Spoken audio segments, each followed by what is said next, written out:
90-шы жылдардың басында Қазақстанда бір ауылда ақсақалдар алқасы құрылып, ауылдың жасы үлкен зейнетке шыққан ақсақал қарасақалдары соған 7 адам сайлапты. Әдеттегідей сауатты деп бұрынғы КПСС-та болған біреуін, әртүрлі мекемелерден, жұмысшыдан көтерілгендерден, қағазды қатырады деп сотта жұмыс істеген біреуін, дін имам жағын қатырады деп молдасымақты сайлап, әйтеуір санын қазақ үшін киелі сан деп 7-ге толтырыпты. Той құдайы садақа, бас қосулар, солардың бұйрығымен жасалып, қыз алып қашу, көрші ауылмен мал қосылып кету даудамайларын шешіп отырады екен. Бір күні сол ауылда тұратын жалғыз басты әйелдің 9 жасар баласы біреудің велосипедін ұрлап кетіпті. Ұрлап болғанда да әлдеқандай ауылда сол велосипедті сіңіре алмасын біледі ғой. Бала тек балалық қылушылықпен айдап кеткенде. Алайда велосипед иесі айғай көтеріп, бұл әлі басы, бұл ауылда ұрлық жоқ еді, масқара. Мұндай жүгенсіз кеткендерді қазір қатты жазалап, көзін құртпасақ, кейін кеш болады. Үкіметке бермейік, бірақ ақсақалдар өзгелерге сабақ болсын. Қатты жаза кесіңдер, деп тұрып алыпты. Анасы зар еңіреп, баласын қарғап, баласы мұрнының сора сағып, алдарында жылап, ақсақалдар алқасын ойлантып қойыпты. Содан алқа мүшелері кезек-кезек сөйлей бастапты. Әуелі Молдекең ұрлықтың күн екенін, түбі тозаққа апаратынын, тозақ өте жаман екенін айтып, баланың зәресін ұшырып, бұның жазасы дүре деп тоқтатыпты. Содан соң сот қызметкері сөйлеп, үкіметке барса, бірден балалар колониясына кететінін айтып, ол жерден мүлдем бұзылып, 2 қылмыскер болатынын сендіріп, бар жаманды төндіріп, сап-сау велосипедтің құнын төлеттіру керек деп ұйғарым айтыпты. Сонымен кезек-кезек сөйлеп, соңында партияда болғаны, бұл істің моралдық жағына тоқтап, азғындаудың басына тоқтам салмаса болмайтынын айтып, мектеп оқушыларының алдында масқаралауды ұсыныпты. Қой шәйтеуір, 2 сағат дауласып, бір шешімге келе алмасын.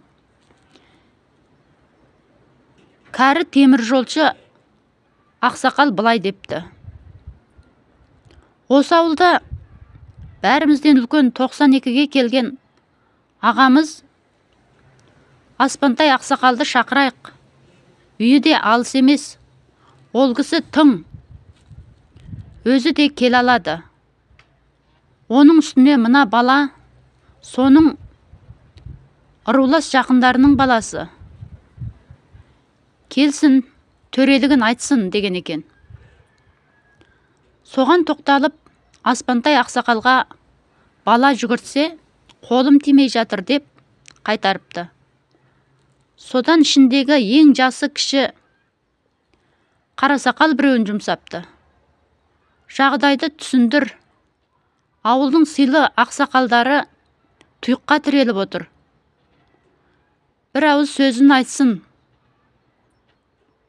Жамағайынына қандай жаза қолданамыз? Келсін деп айт, деп жіберсе, ақсақал қазір барам деп жіберіпті.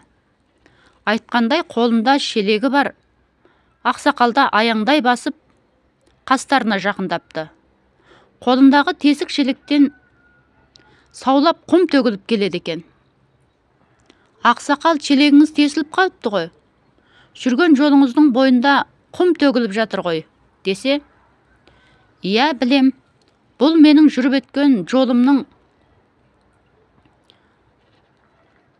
Менің өткенімде де еске түссе, біраз бет қызарар кемшілік болған. Міне бүгін келіп, мен де біреуге үкім айтпақпын. Сондай-ақ сен, сот бала, кезінде ұжымыңа келген ақшаны қартаға ұттырып, облыстан келген нұсқаушының алдында бетіміз қызарған. Сен коммунист. Қатшыңды жүкті қылып қойып, ана аудандағы әйелсіз жүрген біреуге қосып беріп, құтылғанбыз. Сен темір жолшы. Сменде ұйықтап, пойыз тоқтап қалып, сол үшін за простой пойыз ауыл боп ақша жинағанбыз. Молдеке, сен шатассаң да, әдейі істесең де, өзімнің малым деп көрші ауылдағы